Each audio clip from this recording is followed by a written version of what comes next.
Beautiful boxing fans, it is always a good day in the sport of boxing when Vergil Ortiz announces his fight date. And it is official, ladies and gentlemen. The Pride of Texas, Vergil Ortiz Jr., will be fighting the dangerous southpaw. Love this fight. Erickson Lubin, November 8th in Vergil's territory in Texas. Let's talk about it, ladies and gentlemen. Now, when it comes to the great Vergil Ortiz, the man is one of my favorite fighters. He's been one of my favorite fighters for a long, long time. I've been watching the man's journey since he was at 140. Then he went to 147, was this close to becoming a world champion, but God had other plans and he got sick and semi-retired and he wasn't sure about his future. Then he came back at 154, battled through adversity. The man was forged in the fire and now he's back, better than ever, with 2 wins. His last 2 wins are probably his best wins when you talk about his career. The man beat Bohachuk in one of the best fights you will ever see, ladies and gentlemen. And also, he simply beat up Israel Madjimov. He punished him to the body, and much respect to Madjimov. Madjimov, he just came out and gave all the credit and all the respect in the world to Vergil Ortiz. And he actually said this. He was like, what surprised me about Vergil was his defense. This is one of the biggest misconceptions, ladies and gentlemen. When you talk about Mexican fighters, when you talk about high guard pressure fighters, for some reason, people think that they don't have defense, but that couldn't be any further from the truth, ladies and gentlemen. Vergil Ortiz, the man fights. If the Reaper was a boxer, he would be fighting like Vergil Ortiz. The man is hunting you down. The man is so calm in the storm, especially with his backhand up, glued to his face. The man actually fights a lot like Miguel Cotto. The way that he slips under power shots, rips to the body, while, if you remember the Danny Garcia no-look left hook, that is Vergil's specialty. When you talk about the uppercuts, the hooks, the straight rights, the man throws so hard and so effortlessly.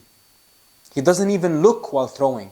He rolls with the punches that he throws.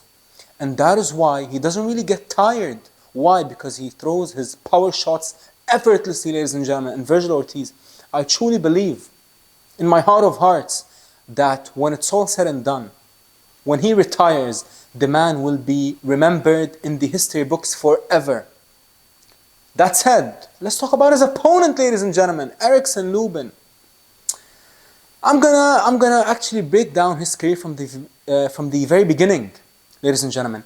If you actually remember, when he was a kid, he was so good that he got actually signed to Mike Tyson. I'm not sure if Mike Tyson ever signed a fighter other than Erickson Lubin. Mike Tyson used to speak so highly of Lubin. And Lubin, what did he do? Signed to PBC, dared to be great early. I believe at like 21 or 22, the man fought Jermell Charlo.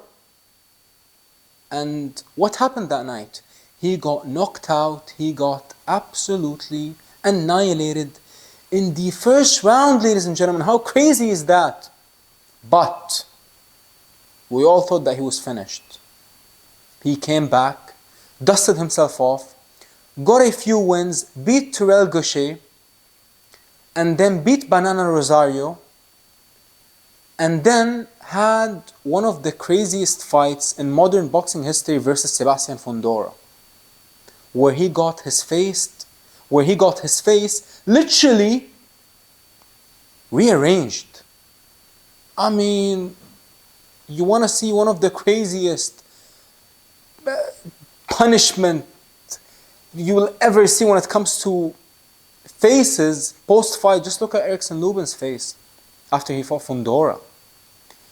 And then he came back and had a cherry pick versus Luis Arias, got the win, and then he fought also one of my favorite fighters, Jesus Ramos on the Charlo versus Canelo undercard.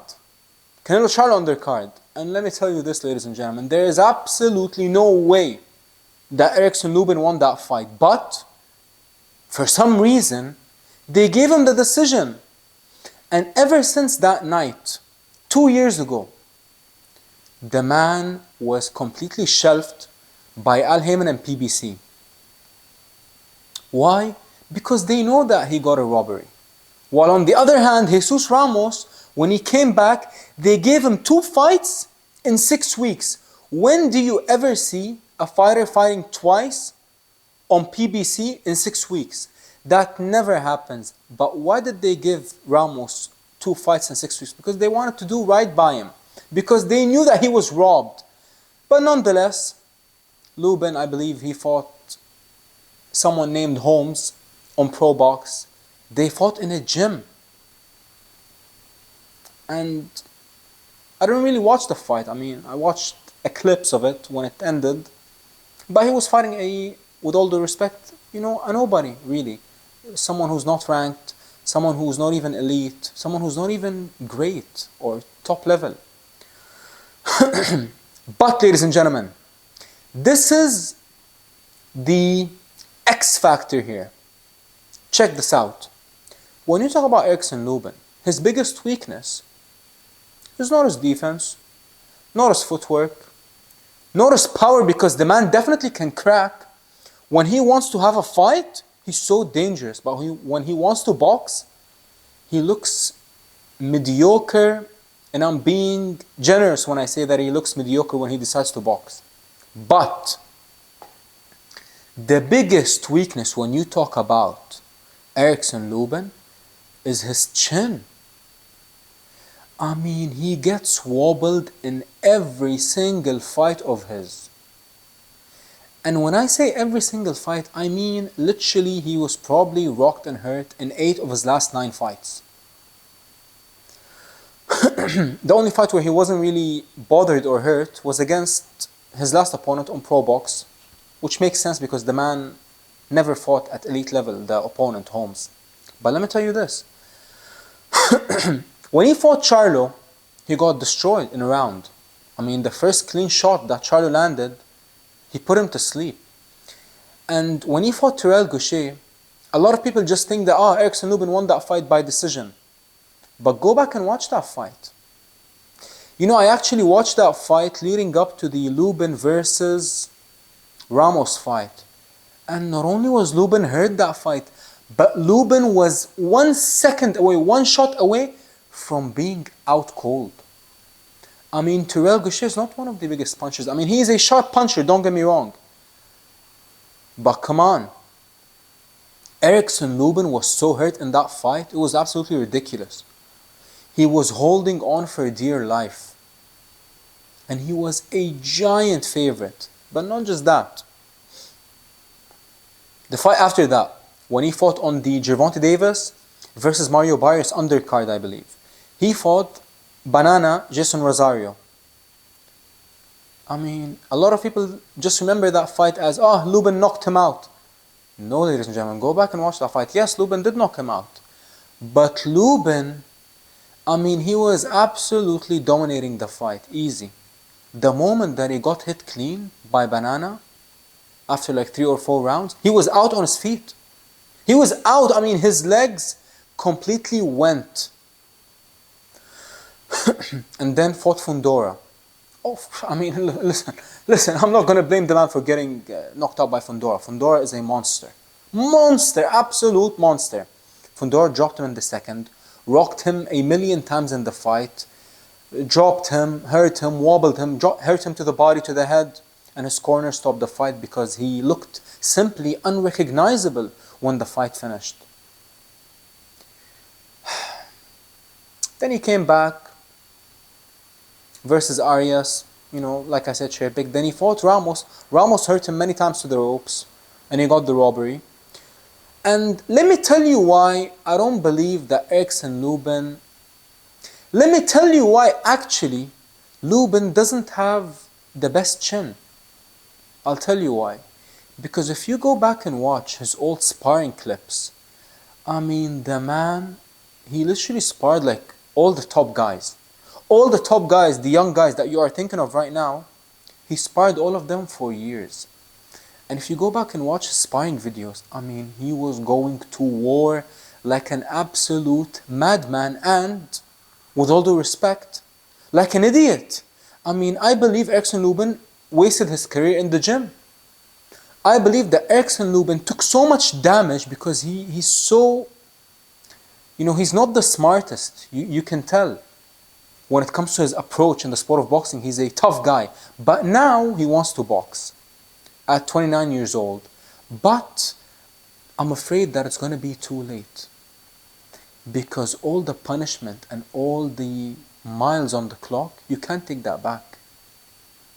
And not just that, ladies and gentlemen, not only will you not be able to take all those years back, but I don't believe that he's going to be able to take the punches from one of the heaviest hitters in the sport of boxing, Vergil Ortiz. Vergil Ortiz will not be discouraged, will not be outboxed, will not be denied in his hometown when he fights Erickson Lubin. Listen, much respect to Lubin. The man, he seems like a great guy. He genuinely seems like, one of the good guys in the sport.